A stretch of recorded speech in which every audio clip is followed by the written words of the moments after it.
You're listening to The Adventuring Party, talking about gaming the Irish way.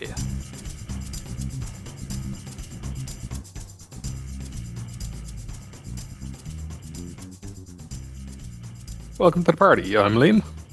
And I'm Shane.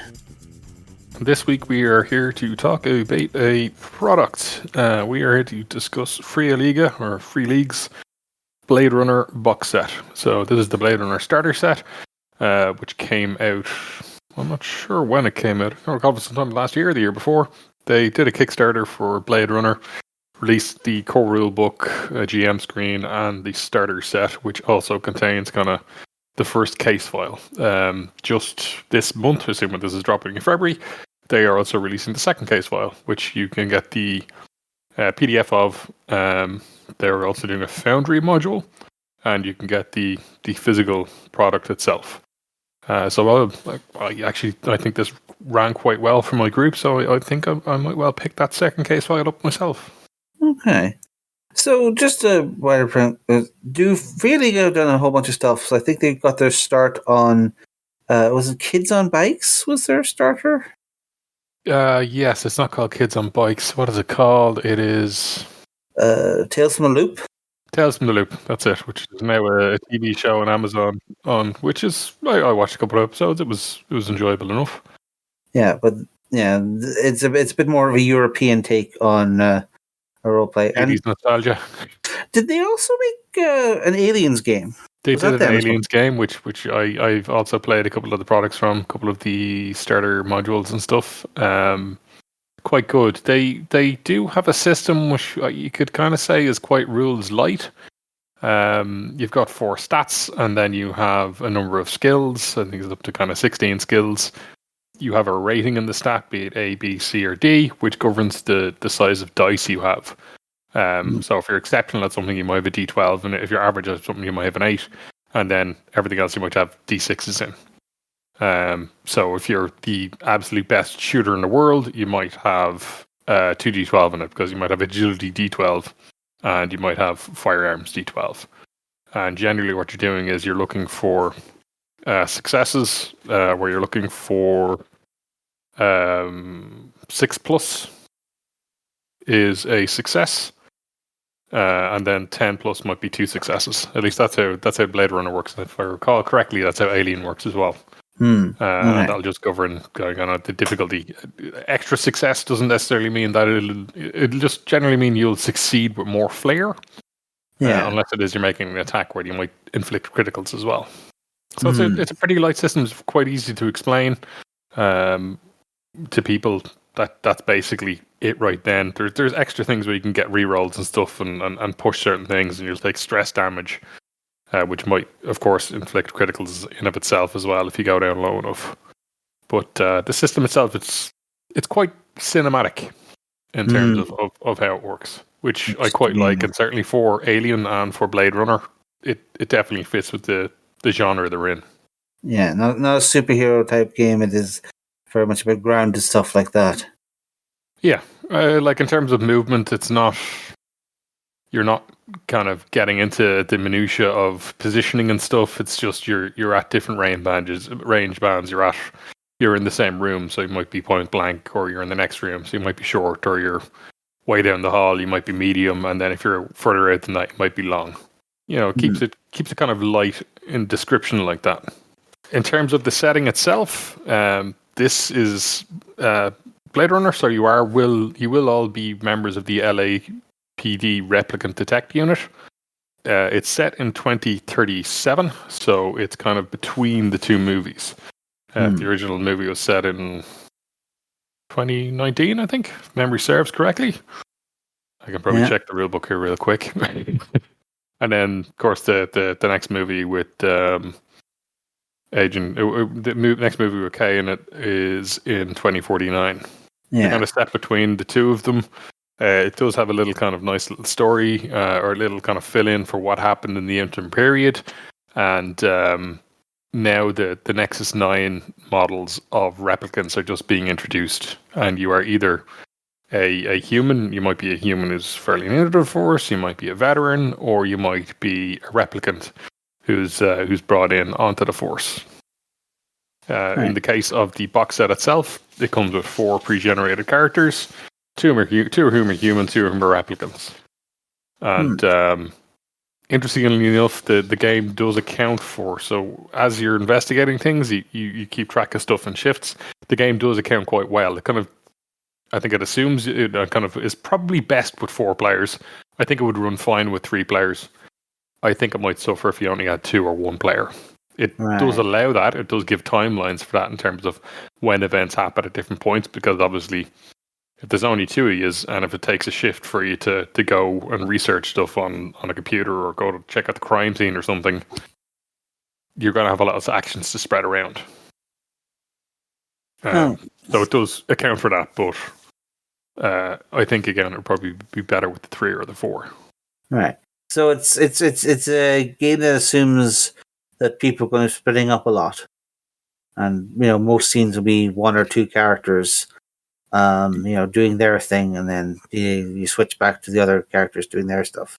Exactly. And I think it can be challenging. It could be challenging for a GM to get used to that idea. I think the whole thing is to try and be snappy enough with kind of the scene resolutions, and maybe to, talk to the first character, do a little bit of their scene in that location, and then you can, of course, allow them to feed data back. So they're at the crime scene and they find one piece of evidence, maybe that points at one NPC or something, and then maybe they can call back to the player in HQ and say, hey, when you're checking this stuff, can you check out this guy? And then they run their check on the computer, and maybe they pull the data file for this guy and send information back to the player. So that, I think, could be a little challenging to get used to if you're a more novice GM. But again, for me, I think it's you're going for that cinematic style. So think about it like a TV show. TV shows jump back and forth between the boys in the lab and the folks on the scene all the time. Don't be afraid to do it. Yeah, it is a near future setting. So cell phones and cyber uplinks and all that are on the cards, and take advantage of that. Go a little CSI with it. Yep. It's not without its risk, of course, because it may well be that you might encounter hazards when you're out there. Maybe you're interviewing you're trying to track down or monitor a suspect, and maybe the suspect turns violent, or it lays a trap for you.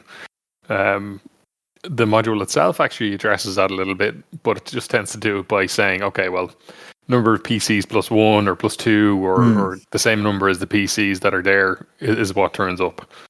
Maybe that's a bit hand wavy, but at the same time, if you have 4 PCs, 3 of them are off in different locations, and one of them gets jumped and they're on their own, it's not really going to be much fun if 4 people jump on them and then do them in, particularly if the goal of the NPC is to just kill the players. If they decide to take them captive, then that could be part of the story. That's great, potentially.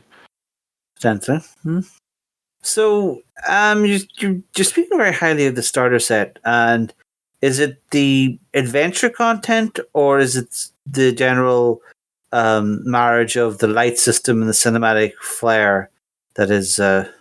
I mean, for me, it's a really nice product. I guess I'll go down through the things that you get in the box. So, first of all, you get a set of custom dice. You could absolutely play this without the custom dice. All they are is a set of polyhedral dice, D6 up to D12. You could 100% play without them. The only difference between them and regular dice is that, say I'm looking at the D10 here, and on the 6 up to a 9, there's 1 eye symbol on it. And on the 10, there's 2 eye symbols. And they just denote successes, or in the case of the 10, 2 successes. Yeah. And then there's a nice little unicorn symbol on the 1. And that's just kind of tying back to the original Blade Runner movie with the origami unicorn that gets shown to him by the detective when he sees in his dream in some versions of the film. You can get away with them without them, but they're nice. Yeah. You get a stripped down version of the rules. It has most of the rules. In fact, it has all the rules that you need to play this game. Yeah. But it doesn't have as much of the background stuff, the character generation stuff, and some of the chase stuff. So I had a copy of the rules as well, and I did think that having the full copy of the rules probably made it a little bit better. But you could get away with just having the starter set rules there. Yeah. So, there's always going to be a debate over whether a starter set's point is to be a game in itself, or to encourage you to buy the full game. Yeah. But it's nice to say that, like, you feel like you could have run it just with that, and have a good time. Absolutely. There's a nice map of LA. Which is quite big. I generally just laid that out on the table. I guess you'd say what's bigger than A3? What's the next size up from A3? A2? A2, I assume. Yeah, be A2. Just shows you a map of LA and breakdown of some of the sectors. Again, not necessarily that important, but there's a nice kind of picture of each of the things. You see like in each corner of the map, and it kind of points to them. You can see that you have the LAPD HQ or Tyrell Corporation and Animated Road. You just get a little picture of each of them. There are a set of cards, some of which are obviously quite important. You've got the initiative cards, which are just numbered from 1 to 10. The way your initiative works is that you generally just draw one of these numbers, and that's the order you're going in. You can reassign those between PCs if you need to, and some people might have extra abilities, like they might be able to draw 2 cards and pick the one they want. In general, it's just that initiative goes with the lowest number first. So you could decide, if you really wanted to, all right, well, those guys are at a close or far range, and I reckon they're going to close on us, so I'll give them my card, make them go first. They go first, and then I'll act now that they're in a closer range. But then maybe you took a crit in the meantime. Maybe. There are a whole pile of chase cards, which kind of govern the actions that you take during the chases. They're quite nice. There is a deck of mugshots, which are very good. Just that you have the different NPCs that they come across, and they will be good guy NPCs, like the guys in the crime lab. You can show them a picture of the crime lab. You start to investigate, a murder in a bar. So here's the barkeep, here's a dancer that was at the bar, and like that's just kind of a nice little addition to try and bring people in and make them feel that they're kind of immersed in the game. Maps for absolutely everywhere you're in, everywhere you visit. And then there's an extra thing. So there's some stuff that's kind of publicly available, but then there's also a case file, and it comes in a nice little envelope, like a brown envelope. And this is all the stuff that the players aren't to go near until it's relevant. And so one of the first things that you can hand to the PCs is you can hand them a newspaper. You can hear me rustling the newspaper here, and it's like, some of this could be relevant, some of it's not relevant. There's, a chess match here from 1851. That's obviously not relevant. There's an advertisement for the spinners, the same spinners, the cars, the flying cars that a detective might have. You can have it there, but then it's also, you have the headline is Nexus 9 replicant launcher is ending success, and it's got a kind of the head of HR for Wallace Corp. So again, nice little thing just to bring the players into immersion. There are crime scene photos for all of the kind of the key sections where players will go to investigate. And what's really neat about it is that there will be certain things that the eye will be drawn to. It might be a picture, it might be, one item of furniture or something. As players are kind of point these things out, you can give them information. You might be able to give them an initial handout. And some of the locations have more zoomed in picture parts for that location. So it might be like, oh, that's the murder scene there. Well, what about this one little section? And then you can show them an enhanced part of that picture. So it's a really neat product. That's kind of everything here. I ran this over a day-long session. So we started at about 10, and I think we finished up at about 8. So that was a little bit rushed. I think to do this, you'd probably want to have kind of 3 sessions maybe on a regular kind of gaming session. If you're doing your kind of starting at 7 and finishing at 11, maybe. I think that would probably be solid enough trying to run this. I mean, 3 sessions does sound like a good length for a starter scenario. that was keeping the pace up. You could draw it out longer if you wanted, and focus. Do a bit more focus on players' downtimes and stuff if you wanted. Anything else I've missed in terms of the contents? Finally, just the character sheets, and then there's a shift tracker. So the shift tracker is just denoting what everybody's doing. There's 4 shifts in a day, roughly about 6 hours each. You need to spend. You should spend at least one shift in downtime. If you don't, you start to take stress. And I just have a notation where each of the players were at during each shift, and noted when they were resting. And then we have the character sheets. Kind of on one side you have all the stats, and on the back side you have a character portrait with their little blurb, and that's it for the characters. So it's very neat. Okay, so I guess the first thing that people are going to ask for Blade Runner is like, okay, style is obviously going to be a big issue. That everything looks right. It certainly sounds like they got that down. Definitely, and it is grim because the setting is kind of grim, and really it is kind of an allegory of what you want to put emphasis on is entirely up to you. Like there is a whole underground railroad kind of thing. There is a whole movement for replicants' rights because replicants really aren't treated like people, but they pretty much are. They're just kind of artificially created people who have these controls put on them. And how people feel about that is entirely up to them. You can play it straight, and okay, people are just like whatever. They're just machines, or they're just kind of artificial things. Or you can play it up that okay, well, no, clearly they're people. The system itself does tie into that quite nicely because there's 2 real currencies for character advancement. There's promotion points, and there's humanity. And promotion points will be things that will, you might be docked promotion points for bringing the department into disrepute, having to call in favors, that kind of thing. If you do things like catch suspects and stuff and bring them in, crack a case, you might get promotion points. But if you were to let a replicant go, you might get a humanity point. And they'll be used for different parts of advancement. And that fits very well with kind of the themes of the original movie. Like if you think about the theme of the original movie, it's kind of like, well, Rachel, you figure Rachel is a replicant, but she's a very convincing one. And then there's the ongoing question of, is Decker a replicant? And that's the fact that you can ask that question, and different people have different opinions on whether Decker's a replicant or not.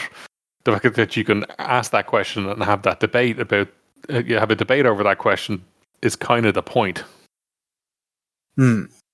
So it's a thing where, actually, did the scenario make you feel like you were improving a lot, or were you making your own director's cut? Do you think, or do you think he was guiding you well enough to? Where it has a very solid outline. It gives you a nice little. So the way it is. So it's a case. There's a murder. You got a suspect. You have to track them down. You can follow it in different leads. You can interview different people. There's a lot of different places to go during it. Where people go during that investigation will probably make you have to adjust things. Now you're very much. It's not quite like you're not totally out there on your own. There's kind of suggested things of events of how people might react to different things. I would say a novice GM might struggle with it a little bit. Because like that, they weren't really supposed to go to this section, but they took a look at the clues and went straight away, let's go check out this place. Or they might just ignore one clue or not find one clue, and then they totally ignore this thing that should really lead them on to the next key piece of evidence.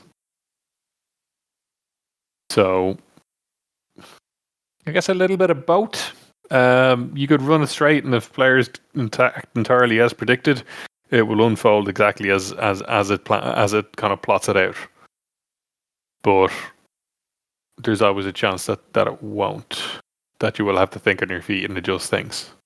But there's a lot of detail. There's a lot of detail within it that you should be able to get back on the rails, or to get yourself adjusted back into it. And overall, you think, GM skill side, there was enough there for you to, run the scenario, but also not feel like you were hamstrung. Absolutely.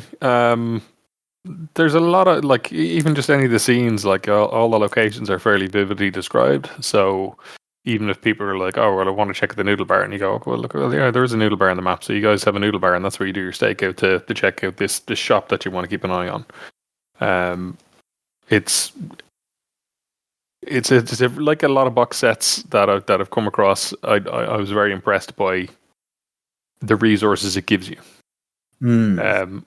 I guess the only complaint I'd have about it is probably giving me a sense of unease about running Blade Runner without doing one of these box sets. Yeah, because if all your you presumably be able to reuse some locations like dive bars or places where there are people, with intel. So you could reuse some of the stuff. Some of the NPCs would carry forward into, assuming you were the same, continuing the campaign with the main book. But it is setting a high bar that maybe people should be paring down their expectations around. Or you could use as inspiration to start, improving similar effects for future games where you get into the habit of tracking down pictures for your for all your NPCs or floor plans for all the places they visit. I think it's going to be tough to do things like crime scene photos and that kind of thing. Yeah, that's going to be a little harder. Yeah, portraits easy to drum up. Maps you can usually. I mean, even just going online, you can buy PDFs of bundles of maps. You probably just search or Patreons on Etsy or Patreon and be like, okay, give me sci-fi dive bar, bump. But the crime scene photo, that kind of stuff might be. Now, maybe I haven't experimented with all these various AI scalper tools that are stealing lots of people's IP. Maybe that's kind of something already there. Blade Runners running Blade Runner by having a fake artist steal everyone's job. I hope you're on brand. Yeah, we are in the dystopian future. It may well be that I just haven't done the research, and there are products out there. There are catalogs of sci-fi crime scene photos out there that I just am not aware of. But certainly for me, my next outing in this will probably be to pick up the second case file that's just been released. So overall, your review is this game has encouraged me to keep buying Free Liga products. So I assume from their point of view, it's successful. Absolutely, and look, I really enjoyed it, and it was a great intro into Blade Runner. At the very least, and I found the same when I was playing the Alien game. Very good for giving you a flavor of how it's supposed to be run. We often talk about that in terms of games that you got that little section at the start of the rule book that's supposed to kind of teach you how to play. Not really. It might teach you how an initiative round works, but that'd be about it. Whereas really your starter set is kind of your way of pitching of, look guys, this is how this game goes. This is how this game's supposed to be run. And to me, this was a perfect example of that because it introduces the whole thing, how the team dynamic kind of works, the shift work, people splitting up to do the different bits of investigation, passing information back and forth, checking out the crime scenes, again, finding stuff out there, interviewing suspects, how that kind of stuff works, throw in a chase, just as say a suspect legs it, so you get that mechanic down, and then, maybe throw in a combat or two as well, and people get a feel for how the system goes. And for me, it excelled at all that. It was very clear of this is the vision that we have for how this game's supposed to run. Neat. I guess the main last question I have is your players. Were they all familiar with the setting and happy with how it turned out, or was there anyone who was completely new to Blade Runner? I think some of them had seen Blade Runner once a long time ago. Some of them have seen both movies, and some of them one of them I think watched Blade Runner quite recently. I watched it actually the night before I ran the game. I watched the original Blade Runner movie on I think it's on Amazon these days. I won't ask which cut because that's kettle of fish. It became alarmingly apparent to me when I watched it that I hadn't seen the original theatrical cut because that's the one that's on there, the one with the terrible voiceover. And I was like, man, if this had been the first one I'd seen, rather than I don't recall which director's cut or extended cut or whatever I saw, I don't know that I would have liked this movie as much. That voiceover just does nothing for the movie. Yeah. But the point was that the scenario was able to keep everyone hooked, regardless of how recently they'd seen the movies. Yes, and I think one of them might have seen it a long time ago, and I guess the biggest explanation for people really would probably be, well, how are the replicants treated? You know, if you're not familiar with Blade Runner, you know, you might not be aware of that, and you know, I guess that's probably the you have to get people up to speed on. Mm-hmm. And it probably wouldn't be that hard. You could probably just, you know, get a couple of clips from Blade Runner 2049 or the original. Probably more so that because you're following Kay around. I think you get more of a feeling for how it is. Like he's walking through the police precinct, and most people are ignoring him or like, hey, and then some people are, you know, jeering at him and spitting at him. You know, it's totally disparate how they're treated. Yeah. But the scenario was able to get that across and, you know, guide you to get the right experience for everyone. I think it. I mean, there's relationships that everybody has, and you've got your key relationship, and it's generally tied to another kind of. Well, it can be tied to another party member, or it can be an NPC. Usually, be more an NPC. You could, you know, and the game does say you can use these NPCs, or you can, you can use these pre-generated characters, or you can make your own characters if you want. Does it do a lot to kind of say that kind of stuff? I don't think so. I think it's light enough on how those interactions go. It does bring up elements of it, all right. Like you do come across a group who are kind of human supremacists, or like that they're kind of anti-replicants. Mm-hmm. And you do come across them, and how you choose to emphasize that would put a lot of the tone on your game. Yeah. Okay, so overall, you strong recommend. Yeah, it's definitely a good product. I say that I'd be tempted to pick up a couple of other Free League products just based on how good their starter set was for Alien and how good the starter set here is. Because it's definitely it's a nice product, and like that, if you're a gamer who likes absolutely detailed, absolutely, you know, every fringe case is covered kind of rules, maybe it wouldn't be for you. But if you prefer the kind of narrative flow, and kind of more of a cinematic feel, they're great. The only additional thing I had when I was running this is say I did have the GM screen. The GM screen, I don't think it was essential. I think once we actually got into it, I think I barely used it. I had the core rulebook. I did use that a little bit in the pre-running just to get a bit more of the background. And then the chase mechanics are more detailed in it. Yeah. And then I also picked up an extra set of polyhedral dice. Not required, I think. You kind of get two of every. You kind of get two of most of the dice. So I don't think it's strictly needed, but I guess it was kind of nice. And did you say that this adventure is also available separately in Case File 1? It is. No, the starter set is Case File 1. And then I guess the question would be, is if you had the core rulebook already, you'd still think it'd be worth investing in a starter set? Just to get that material.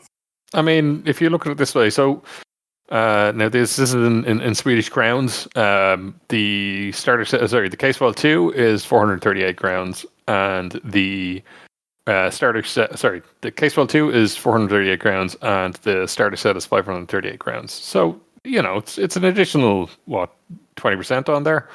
But it's not astronomically extra, particularly if you're getting dice and stuff in there as well. Because even just looking at the difference, the cost of the dice would make up that difference. And same with the initiative cards and the chase cards and stuff, which are nice to have. So if you're going to run the case file, it's probably worth picking up the starter. If you intend on running a case file, rather than going straight to case file 2, I'd recommend picking up case file 1. You get your dice, you get your cards, and it's a nice product to have. Could you print out your own cards? Could you just get a deck of cards and get 1 to 10? Absolutely. Are the chase cards essential? No. So you could get away if you wanted to come up with your own stuff and not bother with the case files. It's not essential to have it, but it's nice. Okay. Well, we guess we could leave purchasing decisions to the masses. Yep. On the podcast. I guess we'll take the starter set. The Foundry module starter set is a lot cheaper. It's 278 crowns. So you could potentially go for that if you just want some of the materials out of it. Maybe assuming you have a Foundry license already, which maybe you don't. Yeah. Well, it is good to see that there's VTT support in the offing, because that is important these days for a lot of people. Yeah. Particularly if it's all presumably it's a lot easier to move around all those pictures and maps and such. Foundry is very handy for doing that kind of thing of okay, I'm going to show you the clue, I'm going to show you this thing, and you're only going to show it to a couple of the players. That kind of thing. It's Foundry supports that very well. So I could see it being. I haven't run this in Foundry, but I could see it being a very good medium for this kind of game.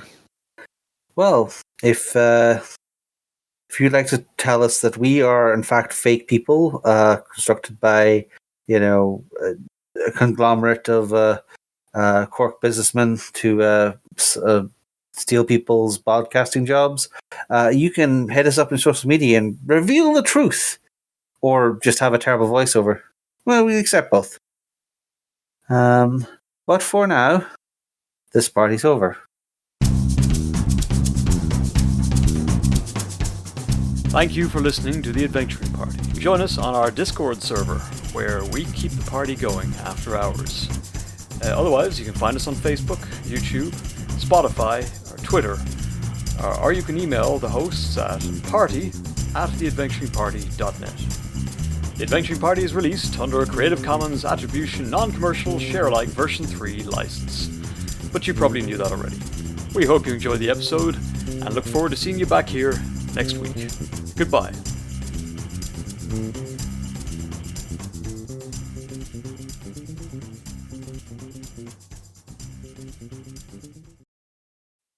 Right, Shane, you're going to have to go take a baseline test because of that comment.